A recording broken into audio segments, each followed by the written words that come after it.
Memo akwaba eba gift tech solutions. Said ye yani ewoye da biara da no. Enenso so ye de adusua de foforo bro. Ye see Christmas yi koyi de enwura foforo ni mu ne de. Da biara da ye no be check computer ho ni de ba akon ebeboa wo. Na atinya ma wo computer no said ye obesi de aduduma no akonanim. Na ene me ne ubedi enkomo bi. Na ansa na ebe konkomo no so no. Ma menkanfo ye gift tech solutions trainings ema wo. Ye will training ahodo bebree for all type of people. Ye training no enya academic course nti unhia certificate na ade abaje ntete. Wona o kire ade wo ye center no meka ye instructors na o kire computer e wo ye center no. Wo nyina timi de potokasa anase ye akasa akankasa etimi kire wade ma wo te ase yie. Nti emfa ho se wo school ana wo school. Wo betimi ne gift tech solution aba besua ade. Ene computer eye one of the key things. Se wo school wo school be kaka no, this so use computer. Wetimi adu dwuma yie nti se uyobi na oto enemre mu na se unyanya computer ni de bia ni se dachi bia no wanhwa ho be kire pa na de tie nie ye wo training ahodo de di kan ye wo training a mfitiase adi sua ma won na wonim computer mu kra na apeso afe na opeso sua computer example won na opeso sua se de computer na ho enema esitie Windows environment. Bagana the Windows in the dwuma ahodo. If you call government institutions ne institution ahodo bebre mu a. Nti ye be kire said you be see T Windows na se and you can Windows environment training. Eno na ye basic the infitiase ade sua kra we aso ye. Saa dua make na ye practical ye man no the computer na kire. Na wahu said the administrative ankasa. Saa so na mo a mo pese mutimi type mo letters, application letters, reports ne ade. Mo a mo pese mo generate a simple sales statement ni ade wo computer so na say wo create PowerPoint presentations no eno so ye wo training wo eno ye Microsoft Office suite eno ye 3 months ye Word Excel PowerPoint pa na ya kirew na wetimi di computer na ha se di duma wetimi enya sa ni bi na wetimi start small printing press bi na wo de one corner na wo type na wo print ema amanfo na wo so kakra na wo start wo business ano no sa nso na ye wo graphic design courses a ye bo ama wetimi esua se bi usibesi aye banners invitation card posters ene de keka ho enu achi no se opese ugo into AI generative AI uti AI se na uti AI di dwuma o adopt AI wo dwuma mu a ye wo generative AI courses ahodo so wo a wetimi abe enro na wasua bi ena ye san wo programming courses ye programming no ye specialization kasa wo web design any mobile app development eno so ba ya so ya wetimi abaje ntete ewu kama pa na aboa wo yie na ene yenko ye disua de no so ne yenhwe de ye ba besua wahu se computer na toda fast uton foforo na very fast afi de ho na slow na computer na twetwe ni mu afi do say virus nya virus ukudi ko bi so computer no Windows na corrupt na ifahan ko si hin na afi de why new Windows wasesa nema na wosu nyina na o mapepa dada na o mo de foforo agu so na afi de opa bia wetwe nema gu na o bre na o sofa na o backup na o say restore afi de o mutwa Windows ni na computer na say kama afi de o yusua na afi de computer na say very slow ene me be kirew enema mienu miensa bi a contribute to saa de na computer no etima ne yes slow na no na de tie nie tie koy computer no so a wo be hu se the computer no se me check me spec na the computer no wo memory enti we say wo hwe we na me memory no 16 gig okay now se me ba me drive na da me computer no mu no 256 gig so now sa memory any drive no e wo twaka bi a twaka so nkokora nti so computer no betimi abo adwuma yi a ejina sa nema mieni ne kuta hudie no ho na de etie nie memory no store data enti mean keep information enti memory no process information no but enti mean keep information no enti memory no process information na ohia bia ba bia odi information ni beto temporary ho adwuma saa bia no your friend temporary folder ebi o computer bia so nti depending on software kro na u use no the more u use memory no the more na o hard disk space ni so no bebre ekọ ye adwuma ma memory no etimi run yie nti wo se o run no na memory no create folders ahodo bi wo computer no so a unim ba bia ewo je se wa wasua saa de no te se de na mi be kire wi na bo so information wo ha nyina ya information a se me computer na run wo me memory ni so a keep me hard drive no so a temporary wa bra running information na e process wi a na afedi a free so ebi wo ho a e process wi a emfiri so e ka wo computer ne so nti bo se e be pale ya pa sometimes obi ho na ne hard disk na wo hu ne ha no na asokọ enso ohwe ne computer so a onhu ade bia wode agu computer ne so a nti ese the computer no hard drive no esokọ ti se de me example at screen so nti de obeye nie se opese uma computer no very faster we use computer na for some time a obeba ha obebo $temp pan say temp na was about $. Ebe folder bi say am sa folder we click so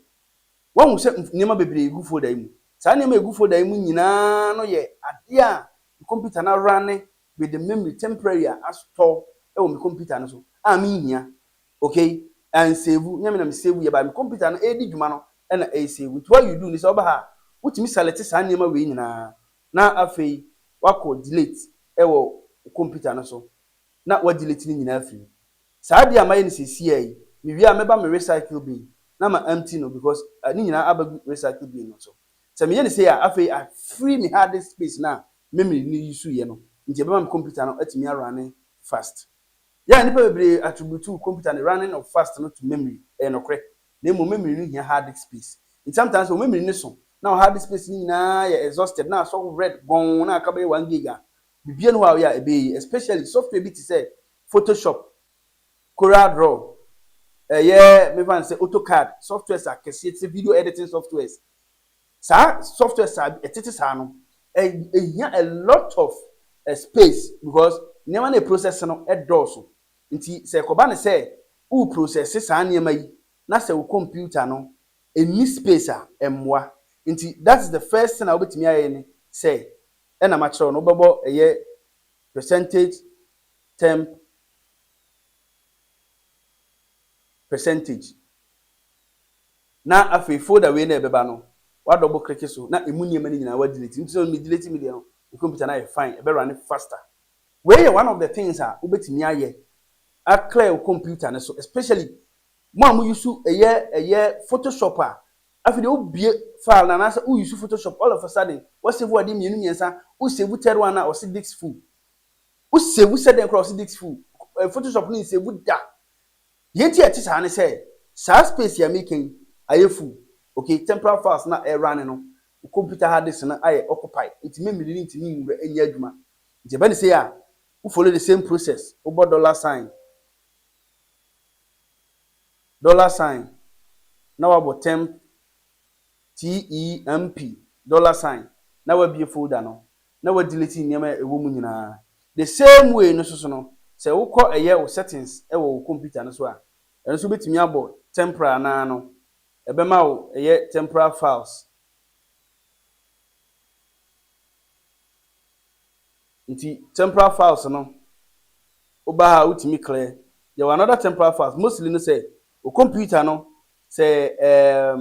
temporary files no niam bebre ayo ti wa download ade ajiu space bebre e na eba but I don't know the reason why me ball me ha emma by sanka me bought temp no kra na nke yi ne ba nti mo ma hwese mesinya nya na storage okay and the storage no esan say me hard disk no space bebre ni ntina emma no banka me hard disk ni space bebra on ene ne wo ha no wo say temporary files na issue no now my temporary files no endorse on computer so no want to balance say say me delete be free so me temporary files no endorse on computer no so now say e warranty say me delete be free so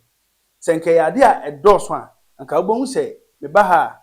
na me boss wa ebe bia ma me nti won say temporary file nini na ma me information no nti the only temporary file make me free so now a previous Windows version meaning that my Windows update you be kan wasem e wo channel yi so my Windows update sometimes ago nti me Windows no currently there was no latest version na ma update ko no which is Windows 10 no but previous version na was no update ni be file e da was so eno kwa ye how many gig 10 gig nti at this space kwa nti me select me temporary files ni ma ni nyina say ya especially download folder no who delete ni ma wo ma hweli because sometimes no never go download folder ni ma on store to external drive so nti mesele answer na be delete temporary file settings ha no ese say wo download folder make sure say dey bia wo download free internet akọ ho no a ebehia wo no wayi afiri ho ansa na wabɛyɛ de miye nti uba ha na you now click on remove files. It was a ebeyi sa space na agi temporal files, download folder, recycle bin and a previous Windows updates ahodo na apare apa a store on my computer no so no. Ebeyi ni nyina afiri ho na afiri ama me more hard disk space. After mo so obi Photoshop na enka nkyerɛ wo sɛ Windows hard disk full biem enka nkyerɛ sɛ hard disk full biem ebebie ama watimi arane wo Photoshop no asave wo file na kama export it aye de opese wo ye bia. Nti we ye kwan ba ko a utimi fa so de delete and I say emma space about computer so computer net me fast nti so won say the misi kire mu no nsusan so ho emma computer no wa bra o hard disk space no aye full mbajo ati ase enya nsusan so wo memory no so memory no emma computer no run fast nti say hard disk space no esha na memory no so ntimi nye na dwuma ye. It doesn't matter how big your memory is, hard disk space no always have impact on performance of your memory. Into computer memory no don't think say eso 32 gig 64 gig nti ese so computer no run fast so we no memory ni 64 gig now we need no hard drive na edam no 10 gig a kai say entimi emwa